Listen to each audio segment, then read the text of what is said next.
So, like, if you haven't heard it, I'm sure you've heard it by now.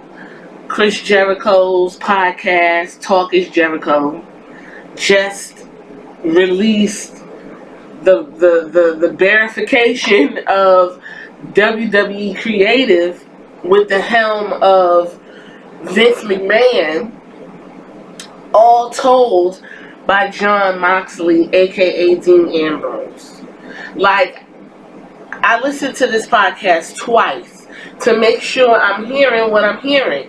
And the nerd that I am, I went back and listened to Phil Brooks' podcast when he was doing an interview after he got fired. Well, he was fired after he got fired from the WWE. And it's really amazing where we're at here and where we were when CM Punk did his interview, which is available on YouTube. So I said, let me go back and listen to that again one more time. And I sat and I listened to him, and then I go back and I listen to Jon Moxley, and it's like, the fuck. First of all, it's validation for all of us Jon Moxley fans, all of us Dean Ambrose fans, all of us who just want our favorite wrestlers to be happy. It's a validation that what's going on in the WWE right now is a travesty. I listen to other pro wrestling podcasts. As you see, I listen to Talking Jericho. I listen to JR's podcast, and some of the stuff I don't agree with what he talks about, because, you know, JR tended to err on the side of racist. You know, oh, it's not that bad, and I just be like, I listen to Booker T podcast. Booker T also kind of kowtows to visibly racist and discriminatory behavior. I listen to some of you YouTubers. Some of y'all, I don't know what you're kind of jockeying for, because you won't call out racism, but you point out, like, instances of discriminatory behavior borderline on racist. Like, I was listening to Sean Ross Sapp, and I think the fat guy who is his co-producer, whatever, co-chair, whatever you call him, okay, this is what happened. So they was talking about Brock Lesnar, and now it was a meme of Brock he was holding the Money in the Bank on his shoulder and holding like a boombox, right? It was a meme. It was cute for the 3 seconds. WWE doing what Jon Moxley said, doing what CM Punk says, doing what everyone says, will take something that was fun and completely destroy it and grind it into the ground. So what WWE did was literally make the Money in the Bank briefcase into a boombox, and what's his name? Brock Lesnar came out this past Monday and had on, you know, a hoodie, and he was doing the Running Man, and, you know, he's in the ring, and everybody's having a good laugh, and apparently it went on a little bit longer than it needed to, because he was dancing to Seth Rollins, and he was dancing to Kofi Kingston's music, and he's, you know, doing all this hip-hop geared movements. So on Sean Ross Sapp's his past episode about Raw, the co-host was like, it was racist. Then you go read the comments, everybody's like, racist? Where? Now, I understood what the guy was saying, because, listen, growing up, I'm 38. Growing up, I'm from Harlem. Putting the radio on the shoulder is not conducive to white folks. Like, that's just not what was going on. That's what black people did. They put the radio on the shoulder to listen to the music while they walk down the street, and so everybody could hear it.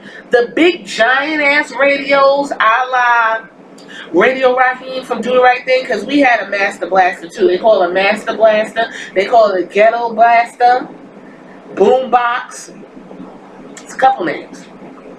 That's conducive to black culture. Y'all can sing and say it ain't. It is. And then when you put on a hoodie and you get to doing a Running Man, you're literally on the cusp of fucking up and falling over into the abyss of more racist behavior. Because what he's gonna come out with next, he's gonna be breakdancing too with the boombox. Like, how long are you gonna stretch this boombox shit? It should have just been left with the meme. Everybody didn't get it. You had fucking everybody responded to Hulk Hogan weirdly, like, oh, well, get over it. And he spoke to this. Listen, writing. You wrote Jon Moxley to say that line about Roman Reigns gonna meet his maker. And I remember when he said it because I was looking and you could tell he had paused, like, oh, God. And I was just like, this is too much. And you can go back to my tweets, and I said, you know, it's super distasteful to use leukemia as a storyline. I don't give a fuck if Roman was like, go ahead and do it. Roman's not going to say no, because apparently Roman is being treated. He's getting the treatment right now. Like, at this point, Roman doesn't even get a response. He comes out, and it's just like, before it was wow, you know, all kinds of, you couldn't really tell. It's like Vince just wore us down. He's just like, you're gonna take Roman whether you like it or not. And I happen to like Roman Reigns, but he comes out, you got him on both shows, and you got fucking Shane McMahon. Why is Shane McMahon on both shows? Why?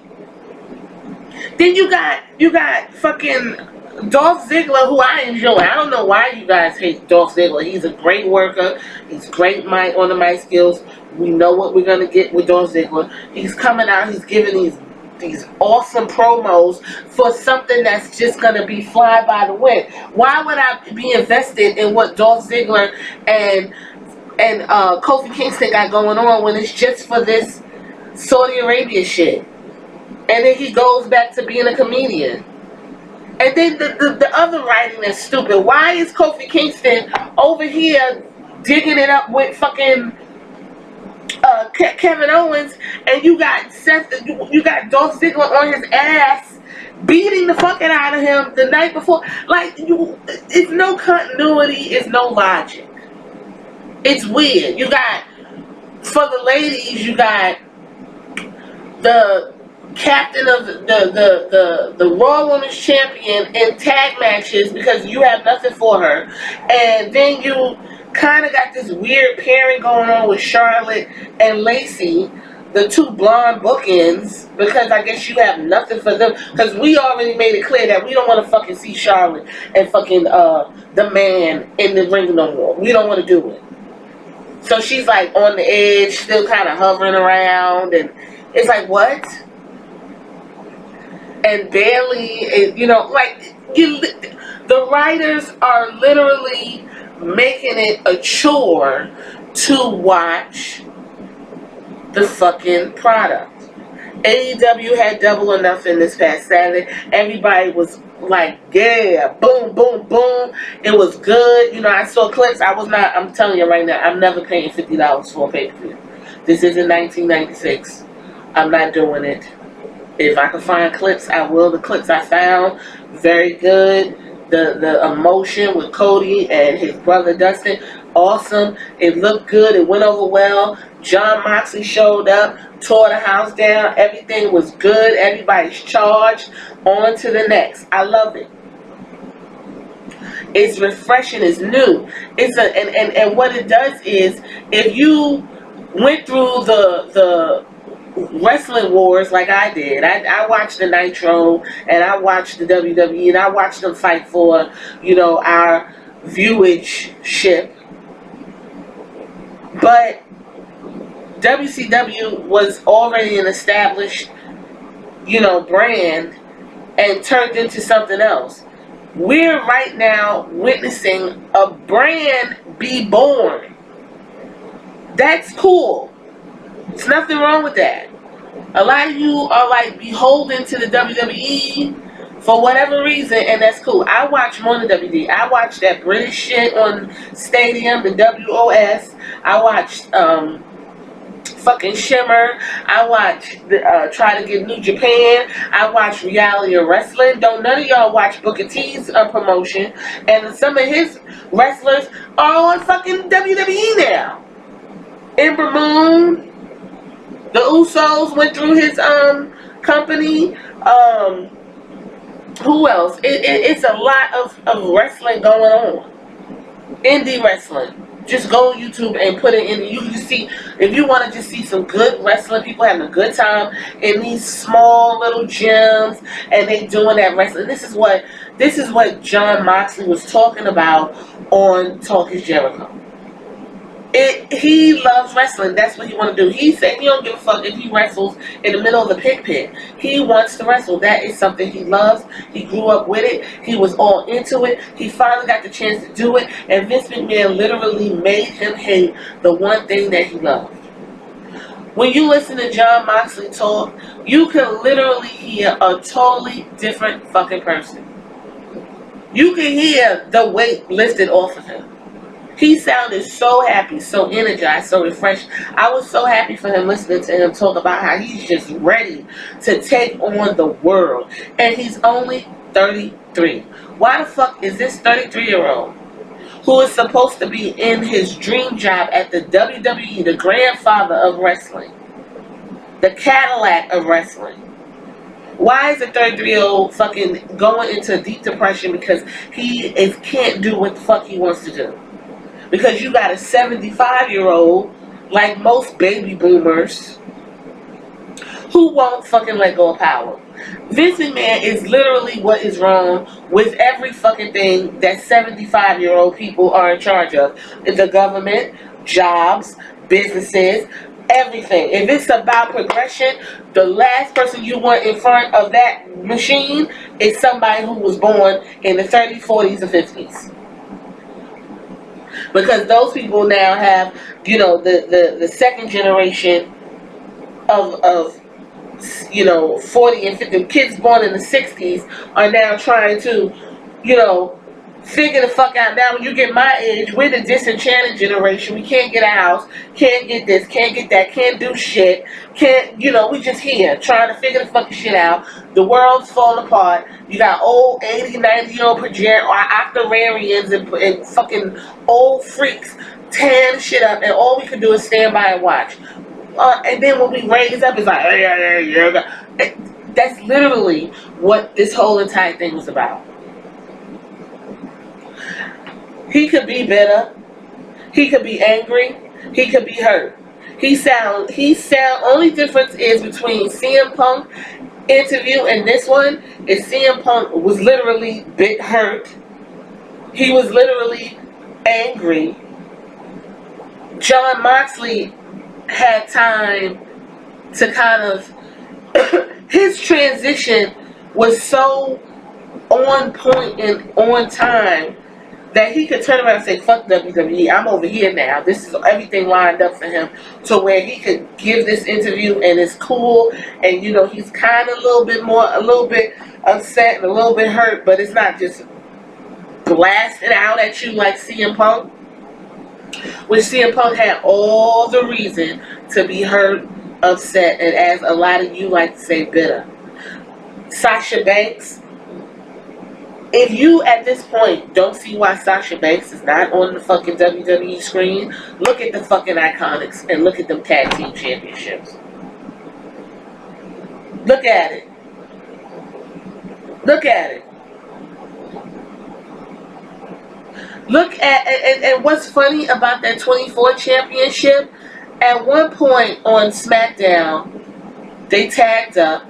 Roman encouraged Elias to go for the pin, to get the belt off of R-Truth, I believe. How come Roman didn't pin R-Truth and take the 24/7 belt? You know why? Because the belt is for fucking losers. That's why. The belt means nothing. Why Roman didn't pin for the belt? Anybody could pin for the belt, right? But Roman's top dog, so why would the top dog pin for the belt? You put the belt on Elias. Elias is done. And I like Elias. I think he got a good look. He had a good schnick. He had everything going for him. I don't know why WWE has done this to this man's character. They did it to Braun Strowman. Drew McIntyre is literally a walking henchman.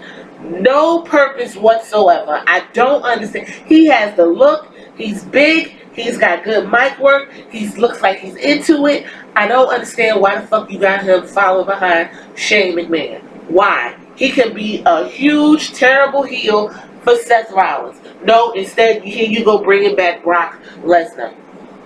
No one wants to fucking see him. That's the writing that Dean Ambrose is talking about. The writing sucks. Will that change? Who knows? By the time they do get new writing, we'll probably be done moved on to something else. AEW and beyond. And honestly, I want to say, y'all are like Triple H save us. The two things that I've noticed in CM Punk's interview and in Jon Moxley's interview on Talking Jericho, Triple H couldn't fucking save them. So what makes you think that he's going to save us? He said, CM Punk said they have interviews with Triple H and Vince McMahon is in the interview, in the writer's room. That's a third secret writing room. And Jon Moxley said the same thing. Triple H is there and he can't even save his own NXT talent. What the fuck you think he's going to do when he gets this? Mind you, Triple H is not going to be ahead of anything because Shane McMahon is still alive. He's only 50. Stephanie McMahon is right there. What is she, like 38, 39? You think they're just going to give all the power to Triple H? And Triple H plays into it with everybody else. So I don't know why y'all think this dude is going to come in here and cut loose. Because, yeah, what he's giving over here in NXT is great. It's cool for what it is, whatever. But what he's going to give on the main, he didn't help CM Punk because he didn't like CM Punk. He didn't help fucking Luke Harper. He won't let him buy his contract. Vince McMahon said to Luke, go ask Triple H. Triple H should have just been like, alright man, cool, go ahead and do you. Luke Harper's still sitting around festering and he's 38 years old. Which, by the way, isn't old, but when you're a wrestler, you gotta do what you gotta do with what you're working with. After 35, it's pretty much a natural decline. From there, you start developing shit you never had before. Your palate changes. What you used to could eat, you can't eat. What you you used to could run up and down, you can't do that. All of a sudden you're gaining weight, can't get rid of it. You know, you sleep, you go into a different sleep pattern. So yeah, when you hit 30, you need to put the pedal to the fucking metal and do what you love and say, fuck this, I'm going to do what I can before it grinds to a halt and you be stuck in a rut like some 80-year-old billionaire named Vince McMahon or others. Money isn't everything, and I think that's one of the main takeaways from this podcast. Money is everything. Jon Moxley said his house is paid, he got his wife, and his truck is paid, and his mom's house paid. He's good. I believe he's a millionaire. He's not like super millionaire, but he's good. He could go ahead and do what he loves and make his money. When you know you love something when you don't even realize you got paid that week. That's loving something, or that's being somewhat comfortable. It was a great podcast. I mean, I'm not going to really like go and break it down because I want everybody to like hear it. But it was cool. He said Vince McMahon is going to die in that seat. And I agree because the phone call on that, the infamous phone call from that Wrestling Observer Radio, I believe it was. And the guy was like, Vince McMahon exercises, watches his own wrestling. He doesn't eat, he eats healthy. He doesn't do drugs, he doesn't drink. Vince is not going nowhere no time soon. He literally just took a bump not too long ago from Kevin Owens. Oh, matter of fact, he just got super punched for no fucking reason. He's 70-some years old and still falling out in the ring for entertainment. That motherfucker ain't going nowhere. And he don't give a fuck what none of y'all have to say about it. Y'all had AAA Save Me signs and AEW's the best. They took the fucking signs and gave you a bunch of bullshit on TV. SmackDown and Raw this week.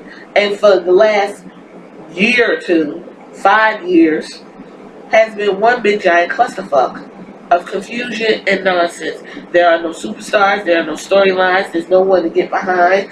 You're literally fighting to get through the broadcast. And that's what it's come to. Then you go to AEW, you so fucking, the bar is set so fucking low. No matter what AEW did, it was going to be fantastic. Let's just be real. You're craving something different. And they're going to give you something different. And I'm looking forward to everything. I'm looking forward to Jon doing whatever the fuck he wants to do. I want to see Sasha Banks do whatever the fuck she wants to do. And I'm going to end on this for the WWE fan out there. When you see these wrestlers coming from the WWE and maybe going to the AEW, or they may go to New Japan, or they may broaden their horizons, what I want y'all to do is give them the fucking space to be as creative as they want to be. If Sasha Banks goes somewhere and she becomes, I don't know, the hot Melendez or whatever the fuck she comes up with, leave Sasha Banks where it was and let that woman spread her wings and do what the fuck she wants to do. That goes for Luke Harper. That goes for the Perfect 10 was just at Double or Nothing. That goes for him. That goes for Jon Moxley. That goes for anybody. If Chris Jericho is allowed the space to reinvent himself as 48 fucking years old, and I've been following Jericho since WCW, reinvent himself at 48 years old, and you all give him the space to do it, you do the same and give the respect to these wrestlers and the space to do it. It's no different if you move from your job and go to another job. You don't want people talking about, oh, you was at the other job. You're going to do what you did. No. I'm at a new job, new spot, new place. Everything's new. Give them wrestlers the respect. Yes, the product is scripted. Yes, it's predetermined. But at the end of the day, these people are putting their bodies on the line, and I respect that. And I enjoy it. Let these people go where they want to go and get the fuck away from toxic environments that the WWE has been doing. CM Punk took him to court. I wish the rest of them would take him to fucking court. And he won his court case. So, Talking Jericho is now one of his highest rated podcasts to date.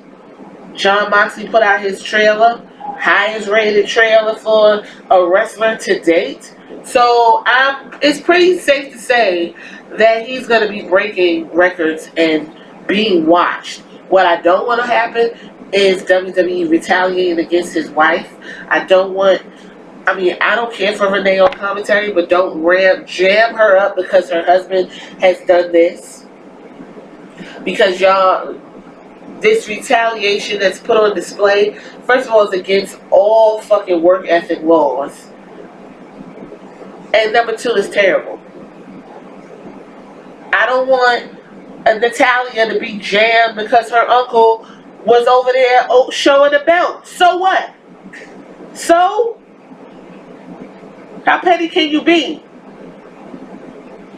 What's terrible is you got a majority of your fucking wrestlers fucking at a cookout and not wrestling. I want somebody to tell me where the fuck is the Kabuki Warriors, the Viking Raiders. Buddy Murphy is the best kept secret, and I guess he's never coming out the bag. I saw Cedric Cedric Alexander running after the 24/7 title when he was a fucking beast in 205 Live. Why didn't you just fucking leave them over there if you were gonna do this? Wear the wrong tag team titles. The women's tag titles are a joke. Aleister Black is cutting these promos asking for someone to come and fight him. Why? When you can just write him in. Ricochet and Cesaro's giving you these great matches, but for what? Why? I don't understand. Where the fuck is Alicia Fox? Where's Mickey James? Why is Ember Moon sitting on a crate getting fucking magazines thrown at her? Like, this bitch is in a beast in the ring. What the fuck is going on? Listen, Jon Moxley just validated what every wrestling fan who's frustrated and tired of the WWE has done. He validated CM Punk. He's validated wrestling fans that come out and say how terrible the shit is. It was a breath of fresh air, and I'm happy he did it, and I wish nothing but the best for him. I'll leave you with a quote from Talk is Jericho. If you're an elf and you want to be a dentist, be a dentist. Don't let no one tell you you can't do what you want to do. Money isn't fucking everything. This is Wrestling in Color. I'm Stephanie. Thanks for listening. See you next time. Well, talk to you later.